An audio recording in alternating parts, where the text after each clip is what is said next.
closer to China when in fact we've seen the opposite effect. The entire Okay, so this is the 90-day pause on some tariffs. This literally just happened.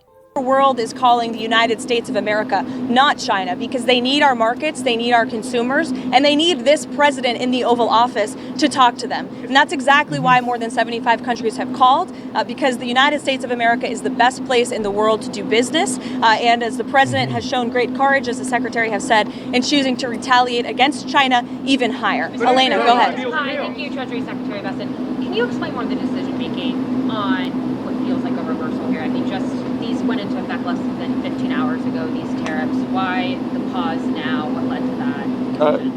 No. Again, President Trump created maximum negotiating leverage for himself, and which tariffs went into effect. Well, it's pretty obvious that, like, if the people that are coming to the table to negotiate, it would make sense if you're going to negotiate, he would give them a pause, so there's, like, an incentive for them to negotiate, right? So, like, it's positive for them. And it creates a reward structure around doing it. It's like, if you kiss the ring, you're not going to have all of your crops burned. Like, I mean, this is what literally, like, barons did 1,000 years ago. I mean, is this really a fucking surprise? It's a ceasefire in trading? It is. He caved. He didn't cave. They did. And the thing is that, how is it caving when these people have come to negotiate the deals? Like, I don't understand why. How are they saying that he's caving? I'm confused. Well, yeah, I don't understand what they mean by that. A tariff ceasefire? Yeah, that's basically what's happening. Exactly. Yeah, I don't understand how his tactics are so hard to understand. Yeah, I feel like it's very simple. Yeah, it's the same as, like, you know, Russia and Ukraine, while they're trying to negotiate a peace deal, they have a ceasefire. Like, this is very common. Of course this is what happens. The media is trying to play Trump as well. I went caving yesterday, prediction mobs. Yeah, anyway, what is this here? I'll read a few of these. Like, bro, you can make up more. Bro, can you make up more excuses? Well, what do you? Well, I'm just really confused by what you mean by this. So, like, if they're gonna negotiate the tariffs, then that's not really caving, right? I don't know. It doesn't seem like that to me. How does that make any sense? It's one way to reward trade negotiations. Yes, exactly. I don't even get this. What do you mean by this? Everyone wants to discuss before this retard impose self-destructive taxes. Well, let me see here. It's not caving. He rewarded our allies and punished China. That's what it seemed like to me too. So there's no there's no response, right? Yeah, I don't understand.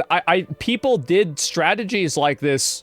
They did stuff like this 1,000 years ago. This isn't new at all. What do you mean? Like, I mean, are people really so blind that they can't see such an obvious play? It's common, yes, of course. Hours ago, the ones that we have lowered went into effect a week ago. They were announced a week ago, and we've just been overwhelmed by the response from mostly our allies who want to come and negotiate in good faith. So we are expecting them to come with their best deal.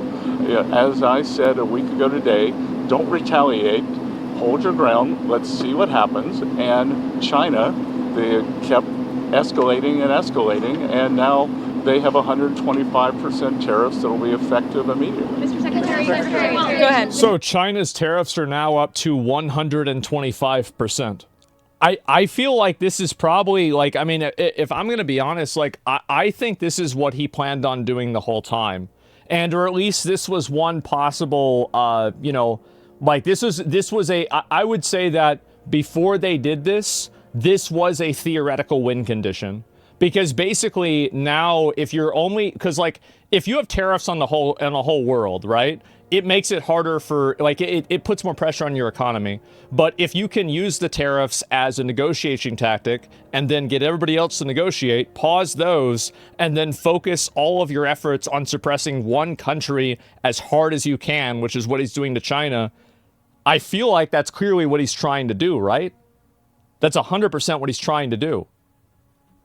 And I think that was the plan all along, because in a lot of cases, like Vietnam and Japan and, the United Kingdoms, like these are not our trading enemies, really. It's China that he's viewing as a trading enemy. I think he's manipulating markets with his friends. Well, he's doing a really good job at it, I'll tell you that. Secretary, thanks so much for doing this. The 90-day pause on the reciprocal tariffs, is that because of the whiplash? China can choke U.S. economy more than U.S. economy can choke them? Well, I guess we're going to find out. We've been seeing across the financial markets. How much was, what we saw in the stock markets, a part of this decision? No, it's because because of the large number of inbounds, we've had more than 75 countries contact us, and I imagine after today there will be more. So it is just a processing problem. Each one of these solutions is going to be bespoke. It is going to take some time, and President Trump wants to be personally involved. So that's why we're getting the 90-day pause. It just takes time, yeah, sure. Secretary, there was a tweet that you and Secretary Lutnick were in the Oval Office with the president talking about this. Can you talk about what that conversation was like and what you guys said to one another that led to this decision? Yeah, I'm not surprised by this at all, bro. It's all the president's decision, and the president had a level in mind to raise the China tariffs. This guy Bessett broke the British pound back in the day. He knows how to kill another country's currency. We're China's biggest importer by far. We are the buyer, and their economy is based off selling as much as possible. This guy explains it on Tucker's podcast 3 weeks ago. Yeah, I mean, I feel like, honestly, the whole time there were like in my opinion, I think Trump pretty much had two goals, right? To destabilize European trading and make them less concerted in their efforts to be able to collectively negotiate against the United States, and also to weaken China, just in a general sense. And like, then I think those are his goals. Essentially, the 3-month pause in mind, and we were discussing the exact wording. Sorry? Of course. It's the president's decision. It's the president's decision. It was the president's decision to wait until today. And again, you're good, man. As I've said in the past, no one creates leverage for himself like President Trump. Mr. Secretary. Shelby, go ahead. Mr. Secretary, what does the president want to see by this, I think it's July 9th deadline, to keep things paused? Is it just trade barriers coming down, or is it more than that? These are trade negotiations, but if countries want to come and offer other things, I talked about yesterday that we are thinking about a big LNG project in Alaska that South Korea, Japan, Taiwan are interested in financing and taking a substantial portion of the offtake. But again, in essence, that is trade because it will decrease the trade deficit that we have with those countries. So everything's on the table. Raquel. Yeah, I feel like, am I crazy that like after, and this is not really a good thing, but the way that Trump does negotiations, it really seems, is like the way that they do in movies. Where it's like, if you do this or we're going to kill your family, or you do this or we're going to bomb this country or bomb something, right? It's basically like he has, like what he does is he pretty much goes and he is as extreme and brutal as possible. And it scares people. It's a mafia tactic. And I bet he did this in real estate. I bet he's done this with other people. And yeah, it's a power dynamic. It is. And the thing is that it's intimidating people. It is. And the thing is that it works. It does work. That's why the people that did it back in the days, everybody still knows their name. It's because they were so brutal and so good at doing this that they killed anybody else who went against them. That's it. It can backfire? Yeah, I know. He did it with Vince McMahon in WWE. Well, just look at the TikTok deal, mafia tactics as well. Yeah, I think the TikTok deal is a great example of that, where he basically says, we're going to ban this unless you allow it here. And its value is only derived on it being allowed here. So we're pretty much holding your company hostage until you give us your company. That's basically what he's saying. Or sell it off so we can control it. That's it. And like you can say that it will backfire. Okay. All right, we'll see what happens. It's dumb not to leverage America's global power in negotiations. Yeah. 6 bankruptcies. You understand that actually helps my argument, right? A lot of people declare bankruptcy as a financial get-out-of-jail-free card to an extent with businesses. They do it to leverage debts in different ways. They do it to remove certain levels of accountability. There's a difference between Chapter 7 and Chapter 11 bankruptcy on like a personal level too. This happens all the time. This is, again, like I think Trump is a scammer. Like he knows every fucking scam that you can do. Like that's it. And I guarantee you, like in the same way that Trump, this is what people accused Trump of whenever he was a real estate agent. He said, basically, I'm not going to pay you for the work that you did, but too bad. And if you want to try to sue me for it, I'm going to beat you in court and cost you hundreds of millions of dollars or hundreds of thousands of dollars. And like, maybe you'll win, maybe you won't. Right. And so that's what he did. And by the way, that's a bad way of doing things, right? That's very, very bad. But at the same, he's a con man. He is. But the thing is that, of course, people are going to be in favor of that if you have that person that's advocating on your behalf. Great presidential candidate instead. Well, I'm telling you, like and for him, it worked. He's a fucking billionaire. A clarification on the pause. What happened to those countries who just had 10% baseline tariffs, like Brazil and others? Are they still going to have this 90-day pause? Because you were saying that there will be a tariff of 10% for others. So what happened to those who just had a 10%? Yeah, that's going to remain. And do you call this an embargo to China? Pardon? You call this an embargo to China, a trade embargo? I'm not sure what you mean by the word embargo. 125% tariffs, like on those, and then impose 84%. Isn't this an embargo? Well, it's not. It's China's decision that we have the deficit with them. They sell us almost 5 times what we sell them. So again, I think it's an own goal by China. Mr. Secretary, Mr. Secretary, with this, does this signal that you're confident that you're going to be able to strike a satisfactory deal with all these 75 nations that have approached you?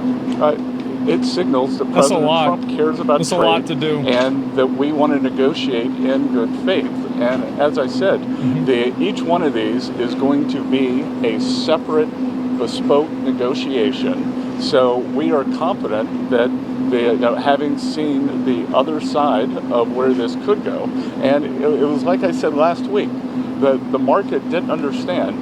Those were maximum levels. The countries can think about those levels as they come to us to bring down their tariffs, their non-tariff trade barriers. We're going to discuss currency manipulation, subsidy of labor, and people have criticized China for manipulating their currency forever. Like, I remember hearing about this 15, 20 years ago. Industry. Secretary, as far as you, will the pause also apply to the sectoral tariffs that the president has announced, pharma, lumber, anything else? No, it's on the reciprocal. So those will still be coming here soon, right? Mr. Secretary, as far as the negotiations with the 75 Andrea, go ahead. Mr. Secretary, so I want to ask you about the what you're doing here. So the market is reacting crazily, right? I haven't seen it. Do you think that this move is going to sort of change and calm He doesn't even down look at it? reaction? Uh-oh. What? Do you think the markets have tanked, right? You know, there's been a lot of volatility in the market. Yeah, it's going down not massively. Just in terms of stock markets, but also in terms of bonds. So will this move in your mind, do you anticipate that this is going to calm the markets down? Well, I think what This we've green seen, now? No, I'll pull it up after I think this. the willingness by more than 75 countries to come and negotiate, I think now the market understands that everything they saw last Wednesday was a ceiling, and now we have a 10% temporary floor. And I think the market, my 35 years in the market, I always wanted certainty, so I think we've got more certainty. But Mr. Secretary, Maggie, go ahead. Mr. Secretary, why do people assume this is the last word? The president began this morning saying, be cool. 5 hours later, he announces a new policy. Why will investors in the market assume that this is it? That's a good question. Because, again, as I said, We've given 90 days, and the only certainty we can provide is that the U.S. is going to negotiate in good faith, and we assume that our allies will too. And No thoughts on the midterms? I think it really depends a lot on this. This is a pretty big factor.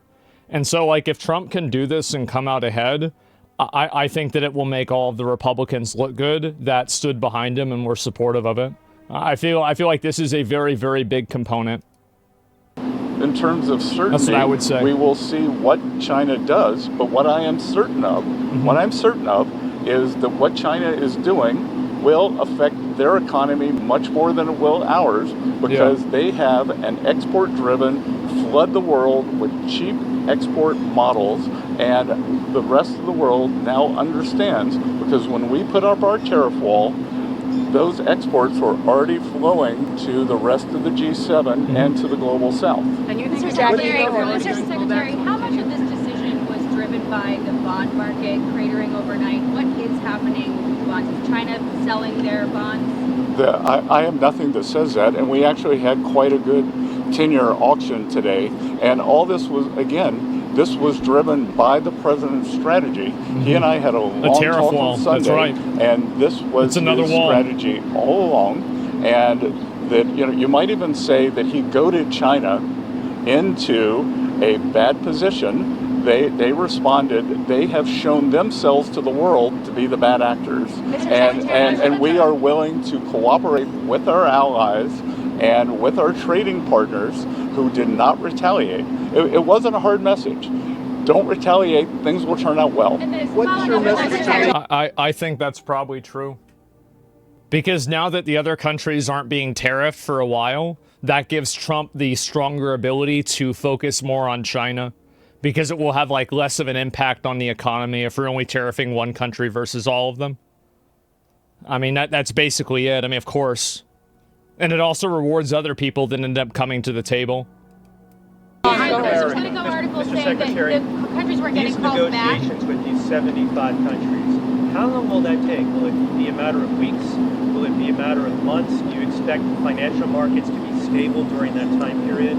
Well, we've started with a 90-day pause, and we will see if more countries turn up, what will happen. But we have a meeting with Vietnam today. I think that they will. And if he's able to negotiate better trade deals for the U.S. through these other countries, and then the remaining countries don't negotiate a trade deal, Trump has more leverage to exercise stronger and harsher punishments on those countries.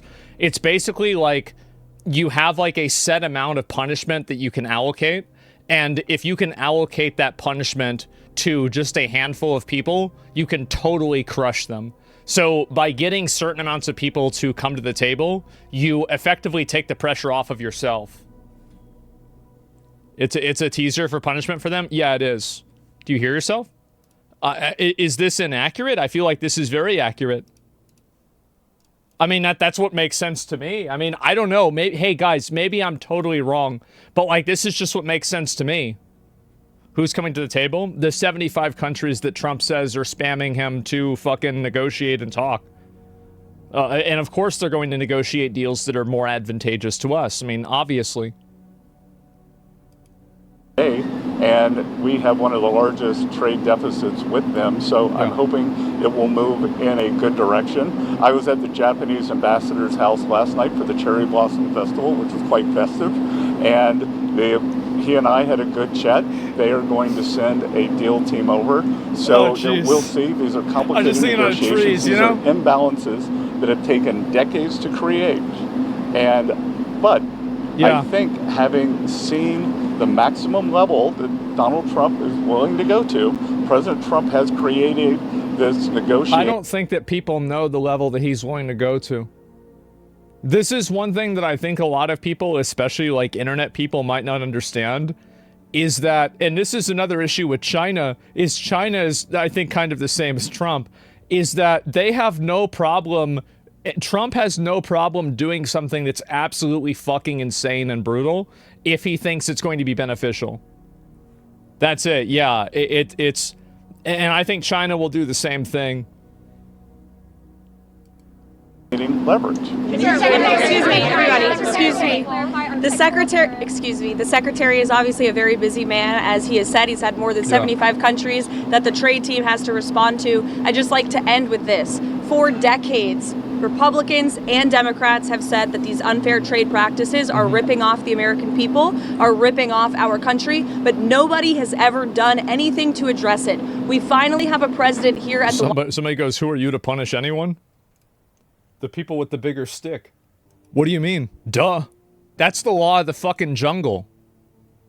What do you think? White House, who is playing the long game, who is doing what is right for the American worker and our industries here at home. And he has put together a fantastic team in Secretary Bessent, Secretary Lustnick, the entire trade team, who will be focusing on negotiating these good deals to put the American workers first. And we're going to get to work to do that. Thank you. What about the EU? What about the EU? They retaliated this morning. She yelling, bro. Like China.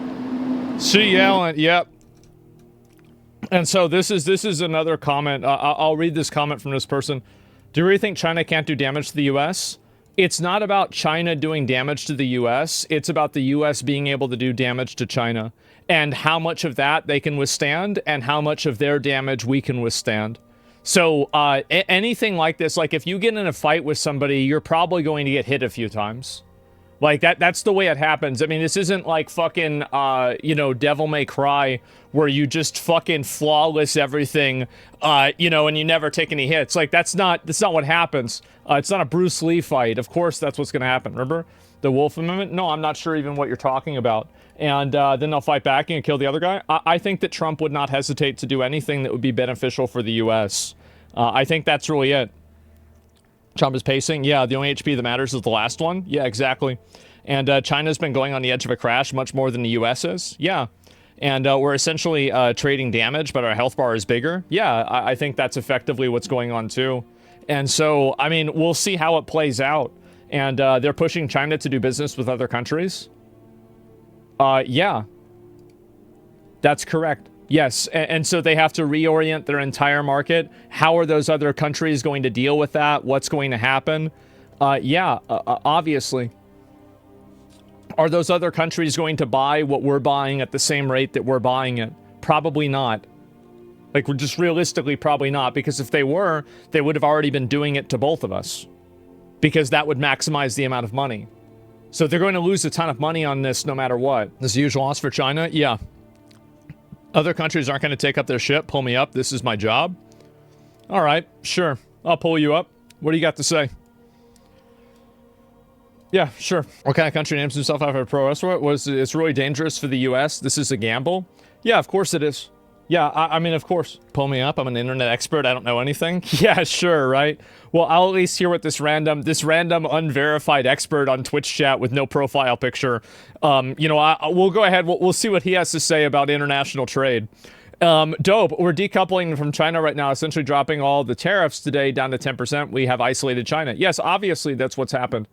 Yeah, and I think this was a win condition for Trump all along. I mean, of course. Like, I mean, that's what I think would make sense. I mean, fuck. If I was him, that's what I would try to do. I mean, yeah, let's be honest, of course. Yeah, I agree with him. Yeah, technically other countries could sell more expensive stuff to the U.S. and China could sell more stuff to them. Plus reselling with a bit of rebranding going on. Yeah, I mean, but of course they're not going to make as much money. The end result is they don't make as much money.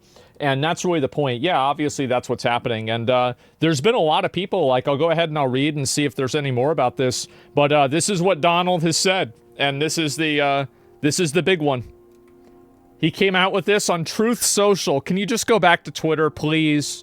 Based on the lack of respect that China has shown the world's markets, I am hereby raising the tariff charged to China by the United States to 125%. If you think that's the ceiling, it's not.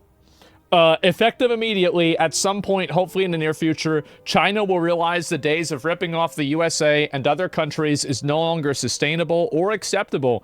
Conversely, and based on the fact that more than 75 countries have called representatives of the United States, including the Departments of Commerce, Treasury, and USTR, to negotiate a solution to the subjects being discussed relative to trade barriers, tariffs, currency manipulation, non-monetary tariffs, and these countries have not, and at my strong suggestion, retaliated in any way, shape, or form against the United States, I haven't authorized the 90-day pause. See, this is exactly, bro. This is, again, fucking feudal lords did this.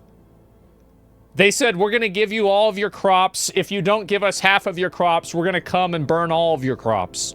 This is how it is. And so, and we're going to kill, like, I don't know, 3 of your kids, just randomly. And so, basically, what he's doing, I think what he's doing is he's rewarding people that are willing to come to the table, kiss the ring, and negotiate a deal that's better for the United States. And when people see that, you're going to have the other remaining countries that aren't doing that, that now Trump has more leverage with them because he's not having to tariff the whole world. He can focus only on them, and then he can hurt them even more. And I think China is number 1 on that list. Because think about it. If Donald Trump has to tariff, the U.S. has to tariff all of the EU, all of South America, all of China, and like, I don't know, maybe, I don't know, fucking like India maybe, or like some other big importer. All of those together, it would be a lot harder to do that because you're fighting a battle on too many fronts. But if you can isolate the enemies that you have and the people that you're fighting, you can escalate the tension there a lot higher. And I think that's clearly what he's doing. And Zia's been in the game so long, I don't know, man. Well, so is Trump. I mean, they're both, I mean, I don't think either one of them are stupid. They're not stupid. I don't think anybody knows what's going to happen even. I've authorized a 90-day pause and substantially lowered reciprocal tariffs during this period to 10%, also effective immediately. Thank you for your attention. And so, yeah, it's very clear.